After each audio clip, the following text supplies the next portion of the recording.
नमस्कार दोस्तों। आज के इस वीडियो में हम बात करने वाले हैं क्लास 11 के सेकेंड चैप्टर बायोलॉजिकल क्लासिफिकेशंस के बारे में।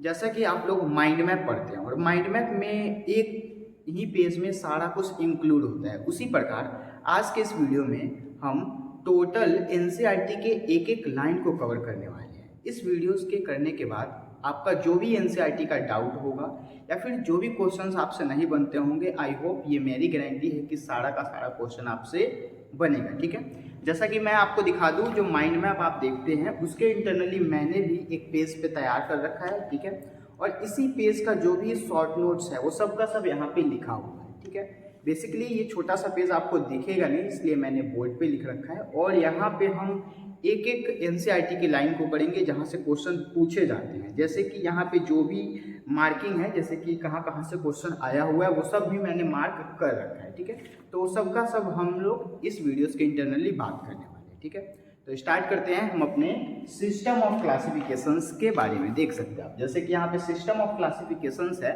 तो अब सिस्टम ऑफ क्लासिफिकेशंस के अकॉर्डिंग हम फर्स्ट किंगडम क्लासिफिकेशंस देखेंगे। अब फर्स्ट किंगडम क्लासिफिकेशंस को दिया किसने था, तो ये एरिस्टोटल ने दिया था। ठीक है, एरिस्टोटल को क्या कहा जाता है, फादर ऑफ द साइंस के नाम से भी जाना जाता है। ठीक है, और इनको ही जूलॉजी के फादर भी कहा जाता है। ठीक है, बाकी बोटनी का फादर तो आपको पता है कि थियोफ्रेस्टस होता है। अगेन एरिस्टोटल साहब ने फर्स्ट किंगडम क्लासिफिकेशंस के अकॉर्डिंग इन्होंने प्लांट और एनिमल के क्षेत्र में पूरे जगत को प्लांट और एनिमल मतलब दो भागों में बांट दिया था। उसके बाद टू किंगडम क्लासिफिकेशंस की बात करें तो कैरोलस लीनियस ने टू किंगडम क्लासिफिकेशंस दिया था। कैरोलस लीनियस बहुत फेमस हो जाते बट वो नहीं हो पाए क्योंकि उन्होंने कुछ कमियां दी, मतलब उनके कुछ ड्रॉबैक्स थे। तो कैरोलस लीनियस ने सबसे पहले प्लांटी और एनिमेलिया जगत में बांटा, मतलब कि एरिस्टोटल ने जो किंगडम क्लासिफिकेशंस दिया एनिमल और प्लांट को, उसी को उन्होंने थोड़ा चेंज करके और प्लांटी और एनिमेलिया में कन्वर्ट कर दिया। ठीक है, उसके बाद फिर क्या हुआ, उनके कुछ ड्रॉबैक्स निकलने लगे, है ना। ड्रॉबैक्स कहने का मतलब कुछ उनका कमी था। अब कमी क्या था, तो डू नॉट सेपरेट। अब उन्होंने सेपरेट नहीं किया। क्या चीज सेपरेट नहीं किया, तो यूकैरियोटिक और प्रोकैरियोटिक को उन्होंने सेपरेट नहीं किया, अलग अलग नहीं किया, है ना। जैसे कि अब सेपरेट करना चाहिए क्योंकि यूकैरियोटिक जो होता है वो थोड़े बड़ी लार्ज साइज के होते हैं, प्रोकैरियोटिक बेसिकली छोटा साइज का होता है। ठीक है, उसके बाद यूनिसेलुलर और मल्टीसेलुलर को भी उन्होंने सेपरेट नहीं किया।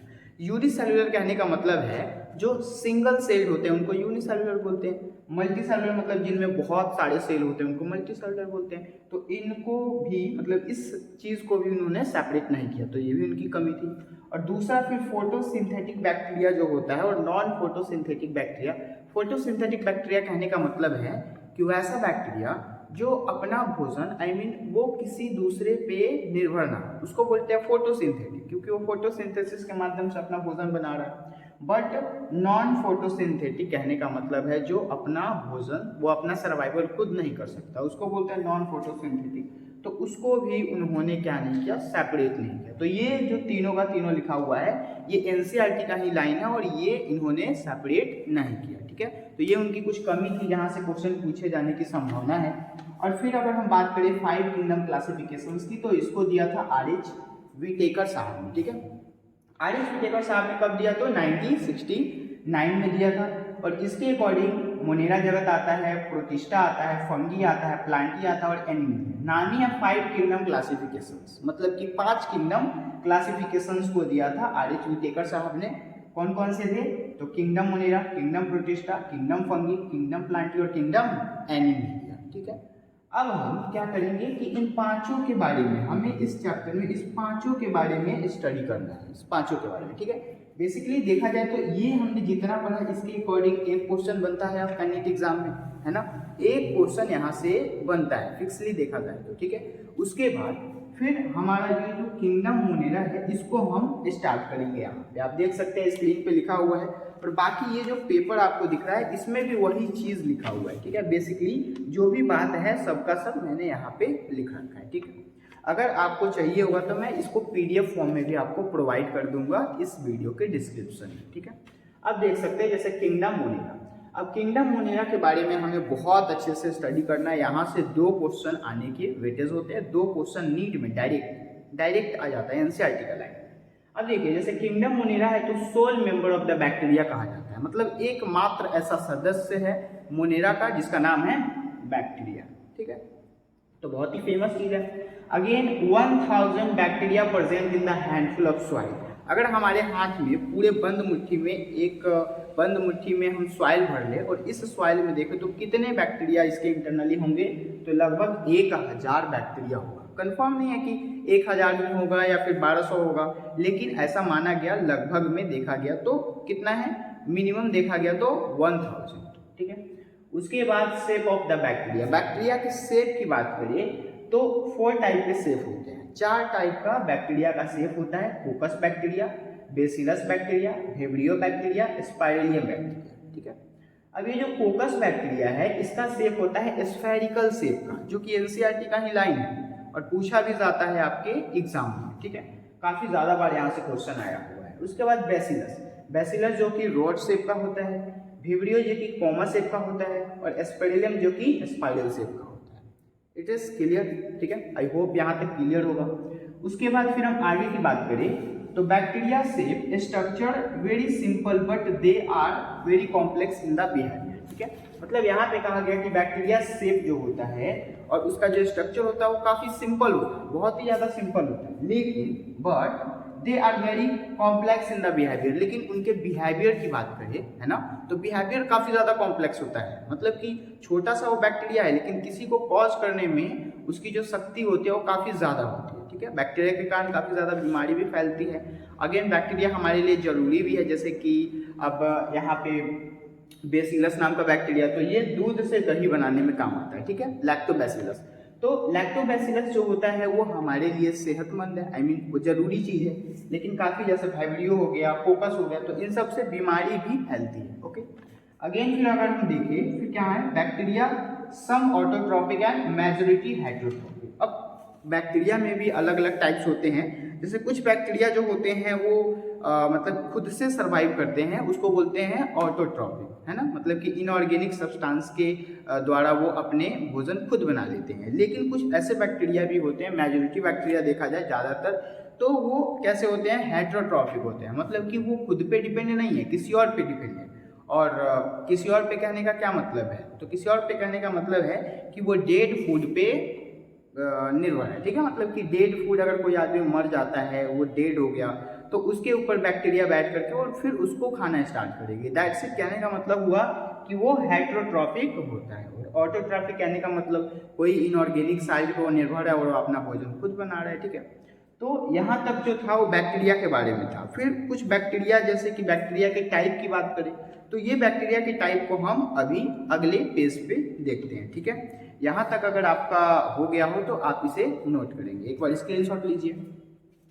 तो अब हम देखेंगे आगे के टॉपिक को, जैसे बैक्टीरिया के टाइप के बारे में बात करेंगे, ठीक है। जैसे कि बैक्टीरिया के टाइप के बारे में बात करें तो बैक्टीरिया जो होता है मुख्य रूप से 2 टाइप का होता है, ठीक है। एक होता है आर्की बैक्टीरिया, दूसरा होता है यू बैक्टीरिया। अब आर्की बैक्टीरिया से कैसे क्वेश्चंस आते हैं, तो आर्की बैक्टीरिया से नीट 2017 में एक बार क्वेश्चन आया हुआ था। क्या आया था, they live in most Hershey habitat, मतलब कि अब यहाँ पे आपको देखना है कि आर्की बैक्टीरिया मोस्टली कहाँ कहाँ पाए जाते हैं, ठीक है। तो ये जो होते हैं ये लिव करते हैं मोस्टली हर्सी हैबिटेट पे। जैसे कि अब हर्सी हैबिटेट के अकॉर्डिंग कौन कौन से आ सकते हैं, जैसे एक्सट्रीम साल्टी एरिया, इसको हम बोलते हैं हेलोफिल्स, तो यहाँ से भी क्वेश्चन आ सकता है। उसके बाद हॉट स्प्रिंग दे यहाँ पे थर्मो एसिडोफिल्स हो जाएगा, ठीक है। मतलब कि हॉट स्प्रिंग को थर्मो एसिडोफिल्स के नाम से जाना जाता है। अगेन मार्सी एरिया, अब ये जो मार्सी एरिया होता है, मार्सी एरिया को हम यहाँ पे बोलते हैं मैथेनोजेंस। तो मैथेनोजेंस जो होता है वो प्रोड्यूस करता है मीथेन गैस को, और यही मीथेन गैस बायोगैस कहलाता है, जहाँ से नीट 2016 में क्वेश्चन आया हुआ था, ठीक है। उसके बाद they have different cell wall. अब ये जो आर्की बैक्टीरिया होता है इसके अंदर जो सेल वॉल होता है वो बैक्टीरिया से बिल्कुल ही अलग होता है, मतलब कि डिफरेंट ही होता है, ठीक है। मोस्टली अगर बैक्टीरिया के सेल वॉल की बात करें तो उससे काफ़ी ज़्यादा ये डिफरेंट होता है। अगेन इसके सेकेंड टाइप की बात करें तो ये होता है यू बैक्टीरिया, जहाँ से नीट 2022 में भी क्वेश्चन आया हुआ था, 20 में भी आया था और 16 में भी क्वेश्चन आया था। रिसेंटली अभी के समय में क्वेश्चन यहाँ से 2024 में नहीं 2023 में पूछा गया था, जो कि अभी यहाँ इंक्लूड है नहीं, ठीक है। तो बात करें तो आर्कीबैक्टीरिया को ट्रू बैक्टीरिया के नाम से जाना जाता है। और यहाँ पे इसके कैरेक्टर की बात करें, मतलब कि इसका गुण का बात करें, तो इसके कैरेक्टर होते हैं कि इसके अंदर रिजिड सेल वॉल होता है, मतलब कठोर सा सेल वॉल पाया जाता है, ठीक है। उसके बाद फिर इसके एग्जाम्पल की बात करें तो साइनोबैक्टीरिया पे ही ज़्यादातर क्वेश्चन इसमें पूछे जाते हैं। मतलब कि इसका एग्जाम्पल होता है साइनोबैक्टीरिया, जिसको हम ब्लू ग्रीन आल्गी के नाम से जानते हैं। इसके अंदर में एक पिगमेंट होता है जो कि क्लोरोफिल ए नाम का पिगमेंट होता है, ठीक है। क्लोरोफिल ए, आपको ये याद रखना है कि साइनोबैक्टीरिया के अंदर कौन सा पिगमेंट होता है, तो क्लोरोफिल ए पिगमेंट होता है। उसके बाद हेट्रोसिस्ट की बात करें, अब यहाँ से भी क्वेश्चन पूछा जाता है। बेसिकली हेट्रोसिस्ट का एग्जाम्पल आपको याद रखना है नॉस्टॉक और एनाबी, ठीक है। तो अभी हमने बैक्टीरिया के टाइप की बात करी जो कि आर्कीबैक्टीरिया और यू बैक्टीरिया था। उसके बाद कुछ ऐसे भी होते हैं जैसे कि हेटेरोट्रॉफिक बैक्टीरिया कुछ होते हैं, ठीक है। यहाँ से क्वेश्चन पूछा जाता है कि हाँ भाई बताओ कि हेटेरोट्रॉफिक बैक्टीरिया जो होते हैं उसका क्या यूज है। तो सबसे पहले हम यहाँ पे देखेंगे हेटेरोट्रॉफिक बैक्टीरिया जो होते हैं वो हेल्पफुल होते हैं इन द मेकिंग कर्ड, मतलब कि फ्रॉम द मिल्क। मतलब कि हेटेरोट्रॉफिक बैक्टीरिया के कारण ही क्या होता है कि हमारा जो दूध से दही में कन्वर्ट हो जाता है वो हेटेरोट्रॉफिक बैक्टीरिया ही आते हैं, जिसके एग्जांपल में मैंने आपको बताया था, क्या बताया था, वो लैक्टोबैसिलस, ठीक है। उसके बाद प्रोडक्शन ऑफ द एंटीबायोटिक, कुछ एंटीबायोटिक बनाने में भी हेटेरोट्रॉफिक बैक्टीरिया का यूज होता है। एंड साथ साथ फिक्सिंग नाइट्रोजन बैक्टीरिया भी इसके इंटरनली आते हैं। अब आगे बात करें सम पैथोजन कॉजिंग डैमेज। अब कुछ पैथोजन कॉज भी करने वाले, मतलब कि पैथोजन कॉज करने वाले जो बैक्टीरिया होते हैं उसको भी डैमेज करने का काम करता है हेटेरोट्रॉफिक बैक्टीरिया, जैसे कि सिट्रस कैंकर हो गया, ठीक है। तो और भी बहुत सारे इसके एग्जाम्पल है जो कि उतने इंपॉर्टेंट है नहीं, बाकी आपको सिट्रस कैंकर याद रखना है, ठीक है। अब आते हैं आगे माइकोप्लाज्मा पे। तो माइकोप्लाज्मा से टोटल क्वेश्चन नीट 2022 और नीट 2017 में आया था। AIPMT का मैंने नहीं लिखा है, all India private medical test का हमने यहाँ पे इंक्लूड नहीं किया, टोटल नीट का इंक्लूड किया हुआ है, ठीक है। तो आप देख सकते हैं कि माइकोप्लाज्मा से जब भी क्वेश्चन आएगा इससे बाहर कहीं से क्वेश्चन नहीं आने वाला, ये गारंटेड है, ठीक है। माइकोप्लाज्मा को स्मॉलेस्ट लिविंग सेल के नाम से जाना जाता है। माइकोप्लाज्मा के अंदर कोई सेल वॉल नहीं होता है, और साथ साथ माइकोप्लाज्मा दे सर्वाइव विदाउट ऑक्सीजन, मतलब कि बिना ऑक्सीजन के ये सर्वाइव कर लेते हैं। ये जो होते हैं ना, ये सांस ही नहीं लेते, तो सांस नहीं लेंगे तो ऑक्सीजन की कोई आवश्यकता ही नहीं है ना। तो इसीलिए कहा जाता है कि ये सर्वाइव कर लेते हैं बिना ऑक्सीजन, ठीक है। उसके बाद हमारा यहाँ तक क्या हो गया कि किंगडम मोनेरा जो था वो अब खत्म हो चुका है। मतलब किंगडम मोनेरा के बारे में हमने टोटली पढ़ लिया। मतलब नीट में जितने भी क्वेश्चन आएंगे इसके अंदर से ही आएंगे, एनसीईआरटी के अकॉर्डिंग अभी हमने देख लिया, ठीक है। अब इससे बाहर आपका किंगडम मोनेरा से एक भी क्वेश्चन कभी नहीं पूछा जाएगा, ठीक है। जब भी पूछा जाएगा जितना अभी तक बताया हमने वहीं से आएगा, ये गारंटेड है। अगेन देखिए किंगडम प्रोटिस्टा। अब किंगडम प्रोटिस्टा की बात करें तो इसके इंटरनली भी नीट 2016, नीट 2018 और AIPMT में तो कितने ही क्वेश्चन आए हुए हैं, ठीक है। जैसे कि आप देख सकते हैं all single cell eukaryote placed under Protista, मतलब कि जितने भी सिंगल सेल यूकैरियोट होंगे, है ना, जैसे कि यूकैरियोटिक में ही अब आप देख सकते हैं कि प्रोकैरियोटिक और यूकैरियोटिक। तो प्रोकैरियोटिक में मोनेरा आता है, बाकी सबका सब, जैसे कि अभी मैंने 5 किंगडम क्लासिफिकेशंस में बताया कि प्रोटिस्टा, फिर फंगी, फिर प्लांटी, एनिमेलिया, प्रोटिस्टा, है ना। तो ऐसे करके होते हैं। तो प्रोटिस्टा जो होता है वो एक यूकैरियोटिक ऑर्गेनिज्म है, लेकिन वो सिंगल सेल होता है। तो वही लिखा हुआ है all single cell eukaryotic placed under the protista, जिसको हम प्रोटिस्टा जगत में रखेंगे, ठीक है। उसके बाद फिर यहाँ पे बाउंड्रीज नॉट वेल डिफाइंड, मतलब ये जो प्रोटिस्टा होता है इसके अंदर कुछ बाउंड्री होते हैं जो कि डिफाइंड नहीं होते हैं।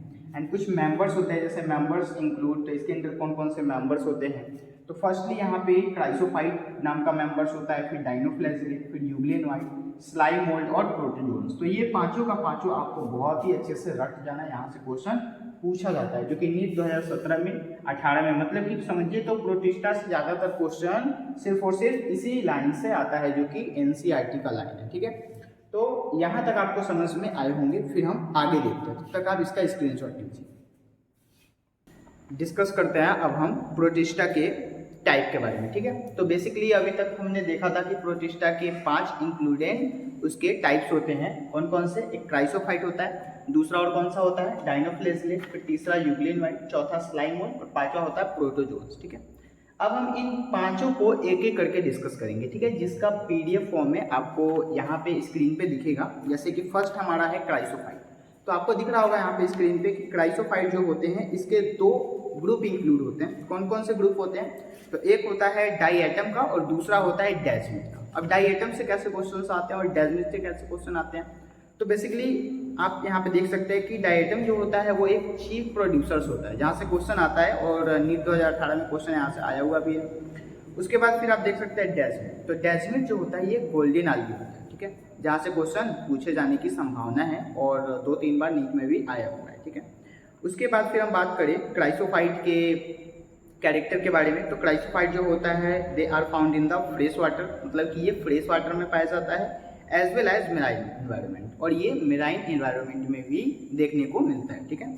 उसके बाद फिर डायटम की बात करें तो डायटम जो होता है ये एक सेल वॉल होता है, ठीक है। डायटम का जो सेल वॉल होता है फॉर्म 2 थिन ओवरलैपिंग, मतलब कि बहुत ही पतले थिन 2 ओवरलैपिंग से ये बना हुआ होता है, ठीक है, जिसको हम सॉफ्ट बॉक्स के नाम से जानते हैं, जो कि आपको स्क्रीन पे दिख रहा होगा, ठीक है। उसके बाद फिर हम बात करें डायटम की, तो diatom has large cell wall, ठीक है, मतलब कि डायटम में एक लार्ज सेल वॉल भी होता है जो कि डिपॉजिट करता है, और उसी को कहा जाता है डाईएटमियस अर्थ, जहाँ से क्वेश्चन नीट में पूछे जाने की संभावना होती है, ठीक है। उसके बाद फिर ये जो डाईएटमियस अर्थ होता है इसका यूज कहाँ कहाँ होता है, ये भी एनसीईआरटी में आपका मेंशन है। इसका यूज होता है पॉलिशिंग में और साथ साथ filtration of the oil and syrup, ठीक है, मतलब कि सिरप के फिल्ट्रेशन में या फिर ऑयल के फिल्ट्रेशन में इसका यूज किया जाता है, ठीक है। उसके बाद फिर हम आगे बात करें तो सेकेंड हमारा जो यहाँ पे दिख रहा है आपको वो है डायनोफ्लैजिलेट। अब डायनोफ्लैजिलेट से कैसे क्वेश्चंस पूछे जाते हैं, तो बेसिकली डायनोफ्लैजिलेट के बारे में हम देखें तो डायनोफ्लैजिलेट जो होता है वो एक ऐसे ऑर्गेनिज्म होते हैं जो मेराइन वाटर में होते हैं, मतलब कि मोस्टली देखा जाए तो मेराइन में होते हैं, और ये फोटोसिंथेटिक होते हैं, जो कि एनसीईआरटी के लाइन में इंक्लूडिंग है, ठीक है। उसके बाद फिर बात करें डायनोफ्लैजिलेट के बारे में, तो डायनोफ्लैजिलेट जो होता है वो अपीयर करता है येलो कलर में, उसके बाद ग्रीन कलर में, ब्राउन कलर में, ठीक है, एंड ब्लू कलर भी होता है, और साथ साथ रेड कलर भी देखने को मिलता है, मतलब कि डिपेंडिंग द पिगमेंट, जैसे पिगमेंट वहाँ पे प्रेजेंट होंगे वैसा उसका कलर होगा, ठीक है।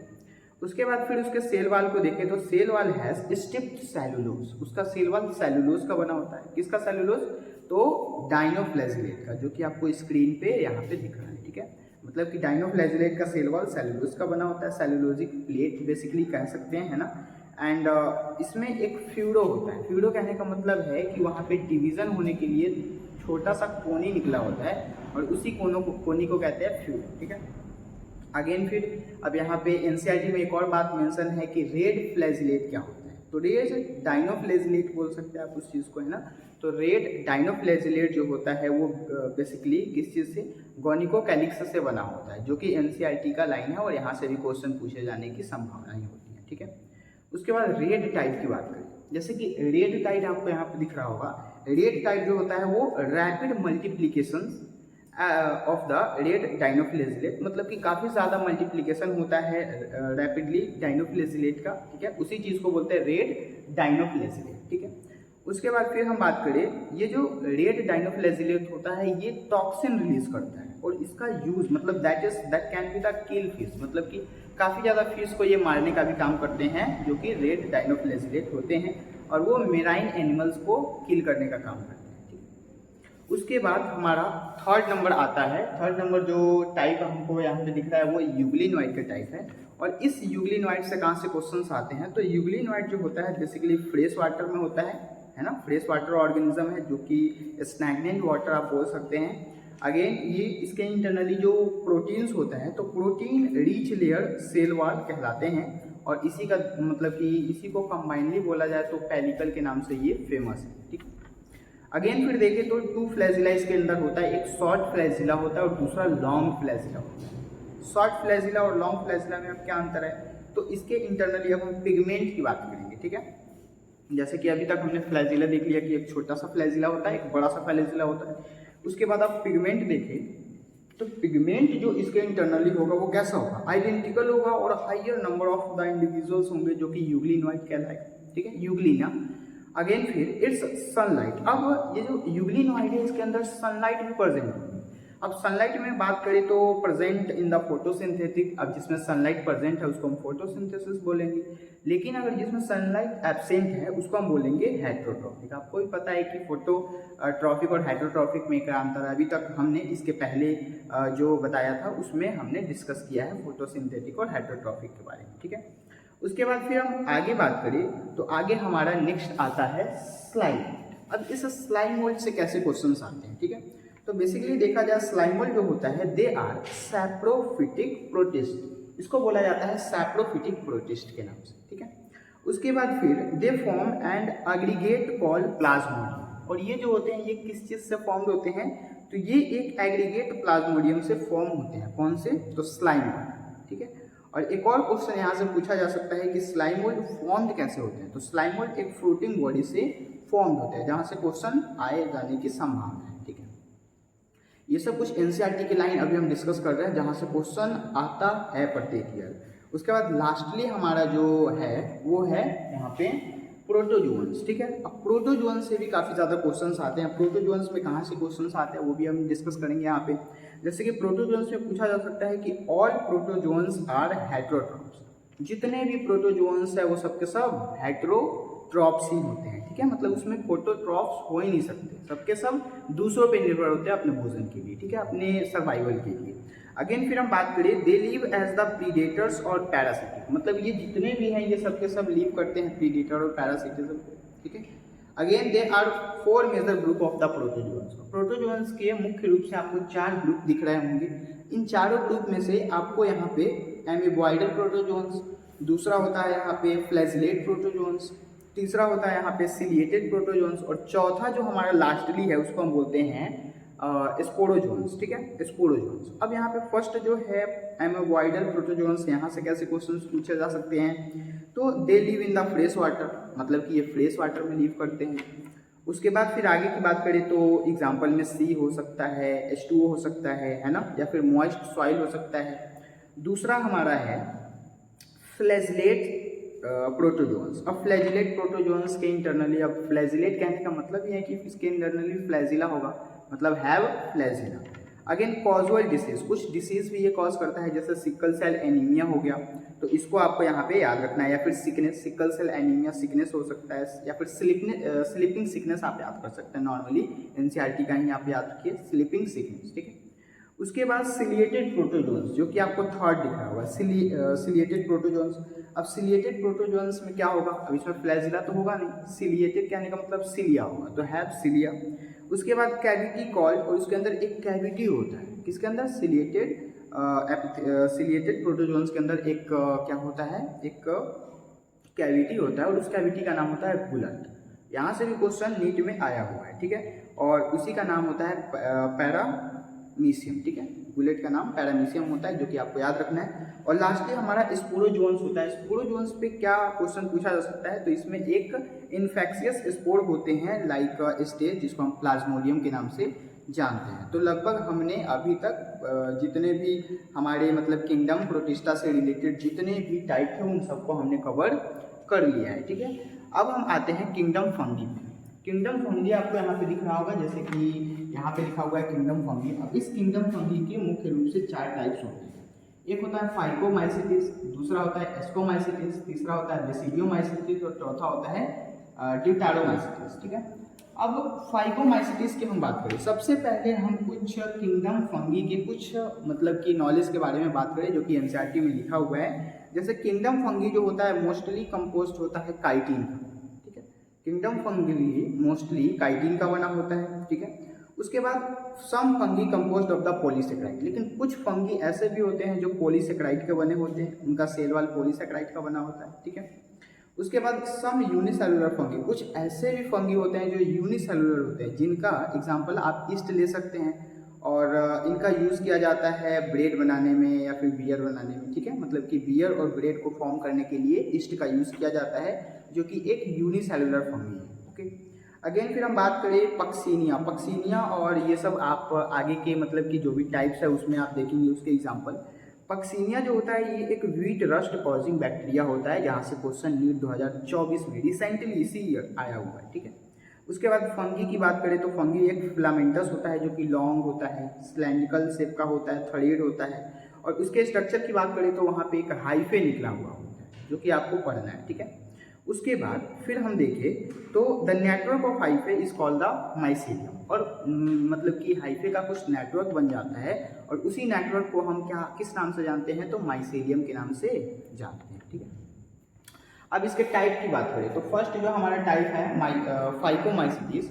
फाइकोमाइसिटिस आपको स्क्रीन पे दिख रहा है, ठीक है, इसके नोट्स आपको स्क्रीन पे दिख रहा है जिसको हम यहाँ पे डिस्कस करेंगे। जैसे फाइकोमाइसिटिस में आपको क्या याद आता है, तो फाइकोमाइसिटिस में यहाँ से क्वेश्चन आ सकता है कि ये एसेप्टेड और साइनोसाइटिक होता है। फिर इसके रिप्रोडक्शन की बात करें तो रिप्रोडक्शन इसका एसेक्सुअल और सेक्सुअल भी होता है, जिसमें से एसेक्सुअल से क्वेश्चन आता है तो जियोस्पोरा आप याद कर सकते हैं, और सेक्सुअल से क्वेश्चन आएगा तो जाइगोस्पोरा आप याद कर सकते हैं, ठीक है। उसके बाद फिर हम इसके एग्जाम्पल की बात करें तो म्यूकर एग्जाम्पल आप ले सकते हैं, ठीक है, आप यहाँ पे नोट कर सकते हैं। फाइकोमाइसिटिस का एग्जाम्पल क्या होगा, म्यूकर हो जाएगा, राइजोपस हो जाएगा, एल्ब्यूगो हो जाएगा, और एल्ब्यूगो एक प्रकार का पैरासिटिक फंगी होता है जहाँ से क्वेश्चन नीट में आ सकते हैं, ठीक है। ये सब नीट 2025 के लिए काफ़ी मोस्ट इम्पोर्टेंट लाइन कही जा रही है ना, यहाँ से काफ़ी ज़्यादा क्वेश्चन आपको एग्जामों में देखने को मिलेगा, ठीक है। उसके बाद फिर हम सेकेंड टाइप पे आते हैं जिसका नाम है एस्कोमाइसिटिस, जैसा आपको स्क्रीन पे दिख रहा है एस्कोमाइसिटिस। अब एस्कोमाइसिटिस जो क्वेश्चन मतलब कि टाइप है, इससे कैसे क्वेश्चन आ सकते हैं, तो सबसे पहली बात कि ये एक प्रकार का सैक फंगी होता है, ठीक है। उसके बाद एस्कोमाइसिटिस जो होता है वो मल्टी सेलुलर होते हैं, जिसका एग्जाम्पल आप पेनिसिलियम ले सकते हैं, और एक यूनिसेलुलर भी एस्कोमाइसिटिस होता है जिसका एग्जाम्पल आप ईस्ट ले सकते हैं। मैंने पहले ही आपको बताया कि फंगी में एक यूनिसेलुलर आता है, यूनिसेलुलर फंगी का एग्जाम्पल बेस्ट कौन सा है, ईस्ट है, जिसका यूज़ बियर और ब्रेड बनाने के लिए किया जाता है, ठीक है। उसके बाद फिर इसके एग्जाम्पल की बात करें तो एस्परजिलस हो सकता है, ठीक है, इसका एग्जाम्पल एस्परजिलस। उसके बाद क्लैविसेप्स हो सकता है, न्यूरोस्पोरा हो सकता है, या फिर एडिबल में ले सकते हैं यहाँ पे मोरल्स एंड ट्रफल्स, ठीक है, जो कि एनसीईआरटी का लाइन है। अगेन फिर हम तीसरा नंबर यहाँ पे टाइप देखें तो बैसिडियोमाइसिटिस है, जहाँ से कैसे क्वेश्चन आ सकते हैं, तो बैसिडियोमाइसिटिस एक मशरूम एग्जाम्पल में ले सकते हैं, मशरूम पफबल्स हो सकता है, या फिर ड्रैगन फंगी ले सकते हैं। इसके एग्जाम्पल में अगेरिकस हो जाएगा। उसके बाद फिर अगेरिकस जो होता है वो एक मशरूम होता है। स्टिलागो आप स्मॉट ले सकते हैं, जहाँ से नीट 2024 में मैचिंग टाइप का क्वेश्चन आया हुआ था, ठीक है। और एक पक्सीनिया होता है जो कि रस्ट फंगी होता है, जहाँ से क्वेश्चन नीट 2024 में आया था बेसिकली मैचिंग वाले क्वेश्चन में, ठीक है, जो कि आपको यहाँ पे दिख रहे हैं। तो ऐसे करके हमने 3 कवर कर लिया, और चौथा हमारा और लास्टली हमारा कौन सा आता है, ड्यूटेरोमाइसिटिस, जहाँ से क्वेश्चंस पूछे जाते हैं। अब ये जो ड्यूटेरोमाइसिटिस है, यहाँ से भी कुछ इंपॉर्टेंट क्वेश्चन पूछे गए थे, AIPMT 2015 में भी यहाँ से क्वेश्चन आया हुआ था, और बाकी रिसेंटली नीट में देखा जाए तो नीट में भी क्वेश्चन पूछा गया हुआ है, लाइक नीट 2021 में शायद पूछा गया था। अब इसमें सबसे पहली बात कि ड्यूटेरोमाइसिटिस को इम्परफेक्ट फंगी के नाम से जाना जाता है, ठीक है। उसके बाद this is reduced only by the asexual spore, मतलब कि ये किस चीज़ से रिड्यूस्ड होता है, तो ये एसेक्सुअल रिप्रोडक्शन से रिड्यूस्ड होता है। एंड यहाँ पे एक एसेक्सुअल जो स्पोर होते हैं उसको कॉनिडिया के नाम से जाना जाता है, ठीक है। अगेन फिर माइसेलियम जो होते हैं इसके इंटरनली वो सेप्टेड होते हैं और ब्रांच्ड होते हैं, ये भी आपको याद रखना है। इसके एग्जाम्पल की बात करें तो अल्टरनेरिया इसका एग्जाम्पल हो जाएगा। उसके बाद पॉलीट्राइकम इसका एग्जाम्पल हो जाएगा, और ट्राइकोडर्मा इसका एग्जाम्पल हो जाएगा। 3 एग्जाम्पल एनसीईआरटी में है जो कि आपके लिए इंपॉर्टेंट है, ठीक है। अब मेन हमारा जो लास्टली अब तीसरा जो हमारा किंगडम आता है उसका किंगडम का नाम है किंगडम प्लांटी। अब किंगडम प्लांटी से भी कुछ क्वेश्चंस आप देख सकते हैं, या फिर इसका एक और हम लास्टली इसके अगले वाले चैप्टर में किंगडम प्लांटी स्टार्ट करने वाले हैं, ठीक है। तो वहाँ से भी कुछ ऐसे जो भी हमारे इस बुक के अंदर इस चैप्टर के अंदर दिया गया उसको हम इंक्लूड कर लेते हैं। जैसे किंगडम प्लांटी जो होता है वो इंक्लूड क्या क्या करता है, तो all eukaryotic Chlorophyceae containing organism for plant, ठीक है। मतलब क्लोरोफाइसी से रिलेटेड जो भी होंगे उसको हम प्लांट्स के इंटरनली क्या कर लेंगे, इंक्लूड कर लेंगे। उसके बाद फिर हम आगे की बात करें तो इंसेक्टिवोरस प्लांट, जिसके एग्जांपल ब्लैडर वॉट ले लेंगे, या फिर वेनस फ्लाई ट्रैप ले सकते हैं आप, ठीक है। कस्काटा और पैरासाइट, कस्काटा जो होता है एक प्रकार का पैरासाइट होता है जो कि किंगडम प्लांटी में ही हमें स्टडी करना है। उसके बाद प्लांट सेल वाल की बात करें तो वो सेलुलोज का बना होता है। प्लांट सेल का किस चीज़ का बना होता है, सेलुलोज का बना होता है, ठीक है। अगेन प्लांट के अंदर एग्जाम्पल की बात करें तो क्या क्या इंक्लूड होंगे, तो आल्गी, उसके बाद ब्रायोफाइट, टेरिडोफाइट, जिम्नोस्पर्म और एंजियोस्पर्म, जो कि हम अगले चैप्टर में इन सबको डिस्कस करने वाले हैं, ठीक है। अब आते हैं हम अपने नेक्स्ट किंगडम और लास्ट किंगडम इस चैप्टर का, किंगडम एनिमेलिया। अब इस किंगडम एनिमेलिया से कहाँ से क्वेश्चंस आते हैं, तो आपको स्क्रीन पे इसका नोट्स दिख रहा है, क्या लिखा हुआ है, this kingdom is characterised by the heterotrophic eukaryotic organism and their cell lack cell wall. मतलब कि इस किंगडम के जो कैरेक्टर होते हैं वो एक हाइड्रोट्रॉफिक होते हैं, मतलब फोटोसिंथेटिक वाली बात यहाँ पे हो नहीं सकती, ठीक है। और उसकी मेन कैरेक्टर की बात करें तो यहाँ पे जो होता है वो सेल वाल की क्या होती है, कमी होती है, मतलब सेल वाल जो होता है यहाँ पे नहीं होता है, ठीक है। बेसिकली सेल वाल इसमें प्रेजेंट ही नहीं होता है, ठीक है। उसके बाद the sexual reproductions by copulation of the male and female followed by embryonic development, ठीक है। मतलब कि इसमें कॉपल्स जो होते हैं, कॉपुलेशंस वाली जो प्रोसेस होती है मेल और फीमेल के बीच में, ठीक है, उसमें एम्ब्रियोनिक डेवलपमेंट भी होता है। लास्ट हमारा जो पैराग्राफ एनसीईआरटी का कहता है उसके इंटरनली हमें सबसे पहले वायरसेस के बारे में यहाँ पे डिस्क्राइब करना है। वायरस से क्वेश्चन नीट 2019 और 20 में आया हुआ है, रिसेंटली ही नीट में क्वेश्चन पूछे गए हैं। तो वायरस जो होता है ये एक प्रकार का, वायरस का मतलब क्या होता है, वायरस मीन्स वेनम और पॉइजनस फ्लूइड, जो कि आपको यहाँ पे दिख रहा है, ठीक है। मतलब वायरस का मतलब ही होता है वाइनम और या फिर मतलब पॉइजनस फ्लूइड बोल सकते हैं आप, ठीक है। उसके बाद इसका डिस्कवरी किसने किया था, तो वायरस का डिस्कवर डिमिट्री इवानोविस्की ने किया था 1892 में, ओके।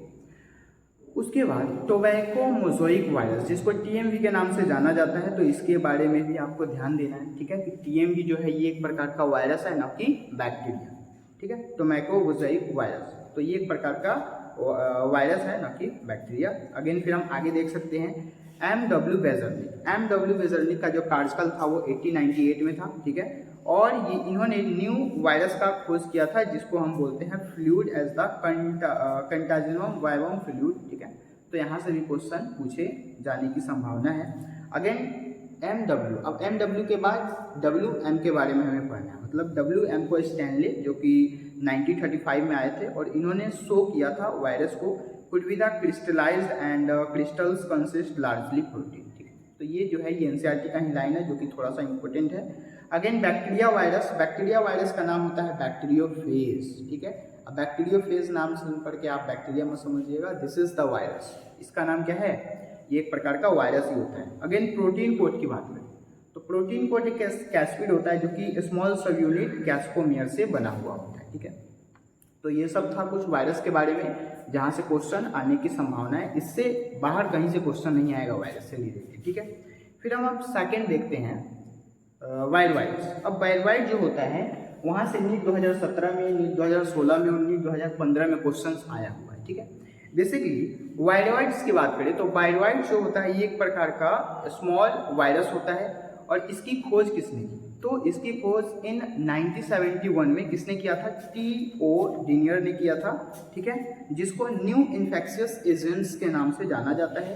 और वायरस जो होता है वो स्मॉलर दैन द वायरस, मतलब कि ये जो होता है ये छोटा सा होता है वायरस से, वायरस थोड़ा सा बड़ा होता है और उससे छोटा होता है वायरस, ओके। उसके बाद ये क्या कॉज करता है, तो वायरस के बहुत सारे कॉज भी है। क्या कॉज है, तो इसके कॉज है कि ये एक फोटो स्पिंडल ट्यूबर डिसीज होते हैं जो कि लैक ऑफ प्रोटीन या फिर port that is found in the viruses, जिसको हम वायरस के नाम से जानते हैं। एंड लास्टली हमारा आता है the RNA of the virus was low molecular weight, मतलब कि आरएनए जो होता है वायरस का उसका मॉलिकुलर वेट बहुत ज़्यादा लो होता है। फिर हम नेक्स्ट बात करें प्रायोन्स, जहाँ से क्वेश्चन अभी तक तो नहीं आया है लेकिन आगे आने की संभावना है। लाइक इसके इंटरनली आपको बस 2 ही लाइन याद करना है। ये एक प्रकार का इन्फेक्शियस न्यूरोलॉजिकल डिसीज होता है और साथ साथ ये क्या कॉज करता है, they cause made cow disease. Made cow disease से क्वेश्चन आ सकता है एंड इसी को जोकैब डिसीज के नाम से जानते हैं जो कि ह्यूमन में होता है, ठीक है।